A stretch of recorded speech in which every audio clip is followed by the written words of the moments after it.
Nous prenons donc la suite de notre étude sur les Ilchot Tzedaka.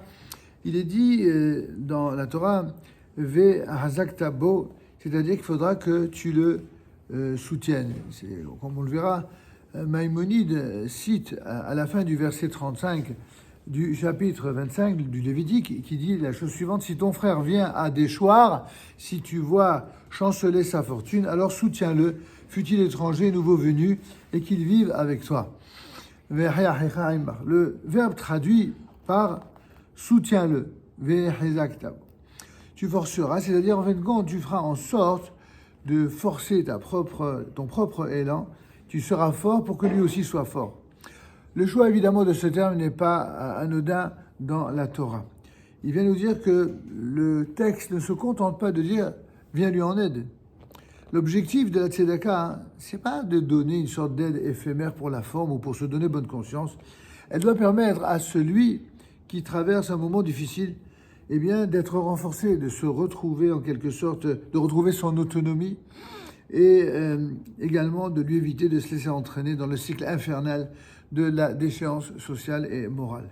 Et c'est pourquoi Maïmonide, le Rambam rappellera plus loin, dans le chapitre 10 à la règle numéro 7, que la plus haute forme de tzedaka consiste à donner à quelqu'un un travail ou à lui faire un prêt d'argent pour qu'il puisse prendre un nouveau départ en conservant son autonomie et sa dignité. Évidemment, tout le monde n'a pas les moyens d'une telle ambition.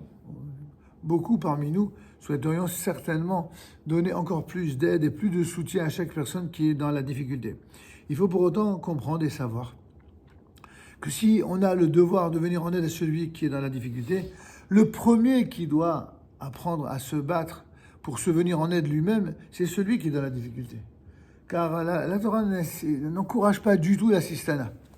Autant il y a une obligation, une mitzvah, d'aider, de soutenir de tous les moyens possibles, imaginables, celui que l'on peut venir en aide. Il y a des gens qui, au Hachem, non seulement ils sont généreux, mais ils ont des moyens.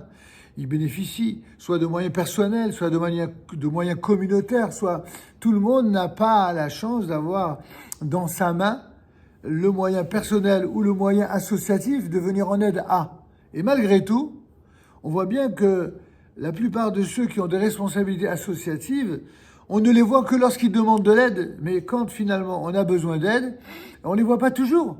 Alors ça veut bien dire que cette loi, elle s'adresse à tout le monde.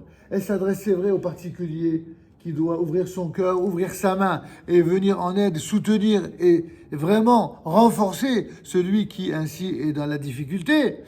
Mais elle doit apprendre également à tous ceux qui ont de près ou de loin la chance, le bonheur, le mérite de pouvoir venir en aide, de le faire avec intelligence et de le faire à qui il convient de le faire.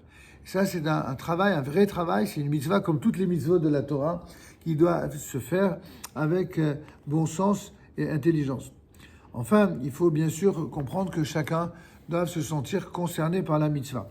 En effet, dans la plupart des versets qui précèdent celui-ci, ça veut dire ce qui traite notamment des règles relatives à l'année shabbatique, la Torah parle au pluriel. Vous observerez mes décrets et vous garderez mes lois et vous mangerez de la récolte, etc., etc. C'est toujours un collectif.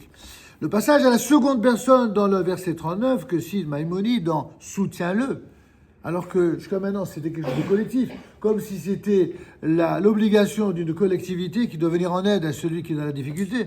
Là, tout d'un coup, c'est toi qui dois soutenir. On s'adresse à chacun.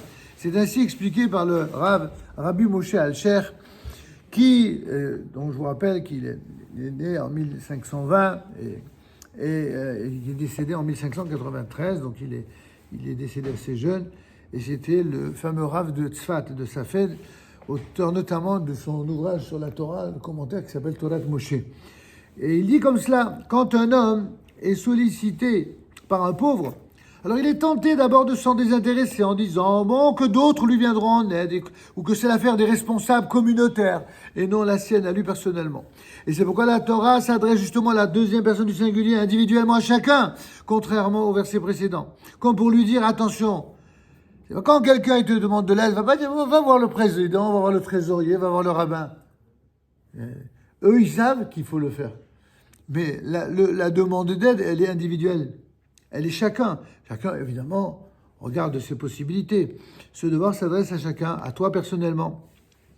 Et tu ne peux pas t'y dérober en comptant sur les autres, c'est ce que nous dit Rabbi Moshe Alcher. Et enfin, on va terminer ce soir vers une dernière idée sur la notion de qui aide qui. En effet, l'expression qui dit Hazak Tabo, soutiens-le, correspond à l'hébreu Ve Hazak Tabo. À savoir, d'un point de vue grammatical, alors ce serait attendu à dire Ve Hazak Talo, tu lui viendras en aide à lui. Or, il y a marqué Bo, ça veut dire en lui. Le verset dit en lui. Tu le soutiendras en lui ou grâce à lui d'une certaine manière. Et donc, ça peut se traduire par tu te renforceras en lui, en le soutenant à lui, tu te renforces grâce à lui. Ce détail, évidemment, n'a pas échappé aux commentateurs qui voient dans cette formulation à double sens le rappel que le pauvre fait plus de bien à son donateur que ce dernier n'en fait au pauvre. C'est ce que dit le Midrash dans Vaïkra là-bas, c'est ce que le Rav Kook lui-même rappelle dans la parasha de Teruma sur la notion de don et de soutien, que bien sûr, donner à celui à qui il manque quelque chose, c'est une mitzvah, bien entendu. Mais celui qui donne en comprenant que lui, en donnant, il prend pour lui-même beaucoup plus en termes de richesse morale et spirituelle, et même à terme de bracha divine pour sa propre richesse matérielle, c'est celui qui accomplira la mitzvah de la plus belle façon, car en fait, il lui donne l'immense mérite d'accomplir son devoir. Ainsi, en soutenant l'indigent, on en ressort soi-même grandi et renforcé. C'est pour ça, pour terminer, que le texte nous dira « Vehe achicha imach » ton frère vivra avec toi. Cette idée fait écho à une remarque du Baal HaTurim, Rabbeinu Yaakov bar Asher, un sage venu d'Allemagne, mais aussi qui a vécu aussi en Espagne, le fameux Roche au XIIIe siècle, qui, au sujet du don annuel du fameux demi-cycle de Maratz Shekel, mais il fait par les Hébreux qui était fait par les Hébreux en guise de contribution aux frais de fonctionnement du tabernacle, eh bien on observe que le verbe « ils donneront » venatenu, employé par la Torah, eh bien il peut être lu dans deux sens. C'est-à-dire, les lettres qui le composent sont Vav, Nun, Tav, Nun, Vav. C'est-à-dire que venatenu, vous pouvez le dire de droite vers la gauche ou de gauche vers la droite, ça s'écrit exactement de la même manière. C'est original et ça arrive parfois comme dans Vayehu, etc. Cela signifie, explique-t-il, que celui qui donne de la tzedaka, ou alors pour toute autre bonne cause de justice sociale, il reçoit en fait autant si ce n'est plus qu'il ne donne. C'est donc ce que le Baal HaTurim nous révèle sur ce pasouk dans Shemot au chapitre 30, verset 12. Rabbi Hanan Alakshah Omer Asa Kadosh Baruch Hu. Les Zakot Rabbi Chari Valen Tozal Lil Torah, Veyadir Kaddish al Israël.